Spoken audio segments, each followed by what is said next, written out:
नमस्कार, आप देख रहे हैं पंकज आई एजुकेशन। आज की बड़ी खबर है, चंद्रशेखर आज़ाद और डॉक्टर रोहिणी घावरी के बीच चल रहा विवाद। आए दिन सोशल मीडिया पर नए आरोप, नए बयान और नए दावे सामने आ रहे हैं। सवाल यह है कि असलियत क्या है और इस पूरे मामले की सच्चाई आखिर कहां तक पहुंची। सबसे पहले बात करते हैं विवाद की शुरुआत की। चंद्रशेखर आज़ाद, जिन्हें रावण के नाम से भी जाना जाता, दलित राजनीति और भीम आर्मी से जुड़े एक चर्चित चेहरा हैं। दूसरी ओर डॉक्टर रोहिणी घावरी, जो एक PhD स्कॉलर हैं और स्विट्जरलैंड में रहती हैं। उन्होंने सोशल मीडिया पोस्ट और वीडियो संदेशों के जरिए दावा किया कि वे लंबे समय से चंद्रशेखर के संपर्क में थी और 3 साल तक उनके साथ रिश्ते में रही। रोहिणी का कहना है कि इस दौरान उन्हें धोखा, शोषण और मानसिक प्रताड़ना का सामना करना पड़ा। रोहिणी ने अपने आरोपों में कहा कि चंद्रशेखर ने उनका मान और सम्मान बर्बाद किया।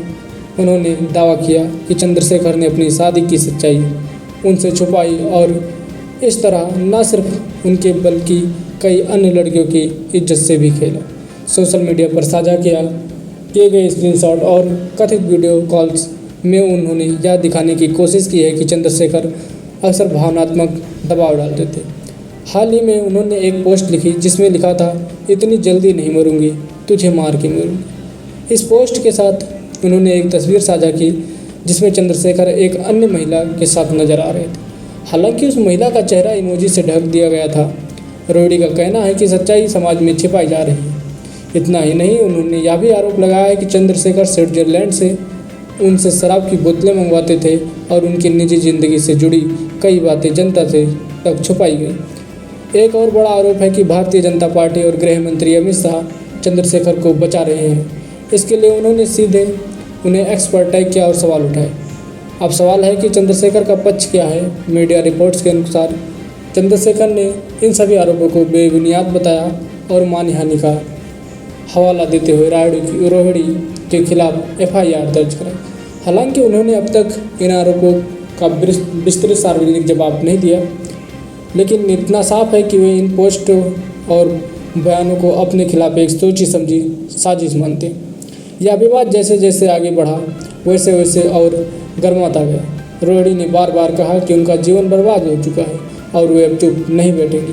उन्होंने यह भी दावा किया कि उन्हें और उनके परिवार को खतरा है और उन्होंने अपनी सुरक्षा को लेकर चिंता जताई है।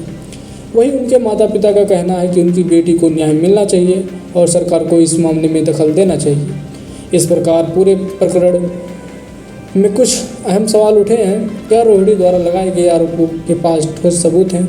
क्या वे वीडियो, मैसेज और गवाह अदालत में पेश किए जा सकते हैं?